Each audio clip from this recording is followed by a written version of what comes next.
Төрт адам менен дос болбо. Төрт адам менен дос болбо. Алардын жанына жолобо. Алардан кач.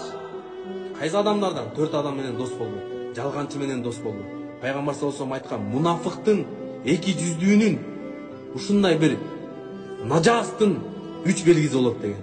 Сүйлөсө жалган сүйлөйт, убада берсе аткарбайт, аманатка кыянат кылат деген. Жалганчы менен дос болбо, ууру менен дос болбо. Эртең пастана болуп сен да кошо кирип кетесиң. Уурулук ал, досуңдун уурулугу бир күнү сени кошо уурулукка түртөт. Кыргызда макал бар, сыныктан башкасын бары жугат. Көрө албас менен дос болбо. Ай, кандай запкы чектим, ай. Кандай запкы чектим, жүрөк титирип. Көрө албас достордон да. Көрө албастар менен дос болбо. Сенин досуң көрө албас болгондо ала болуп кетет. Өрттөнүп кетет да сени көрө албайчы. Өрттөнүп кетет, сенин ийгилигиңи көрө албайчы. Ушундай достору болгон, досу көтөрүлүп кеткенде көрө албастыктан кол салган да досуна. Досын постанова кылган, досын сдавать эттирген, досуна бандиттерди жиберген. Ошон үчүн көрө албас достукту көрө албастар менен дос болбо. Текеберлер менен дос болбо. Эртең байып кете турган болсо, экөөң жаш кезде чогуу мектепке колго кармашып басып келчиң эле, чогуу бир нанды жейчиң эле, текебер болгондон байыгандан кийин сен адам катарына эзептебей калды да. Адам катарына сен эзептебей калды. Ошон үчүн текебер адам менен дос болбо.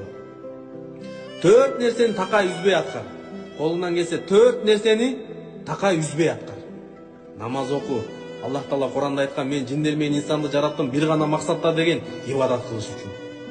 Кыяматка барганда, өлгөндөн кийин тууганда, сен жаш белең деп сурабайт, сен кары белең деп сурабайт. Аллах Таала эң биринчи намаздан сурайт.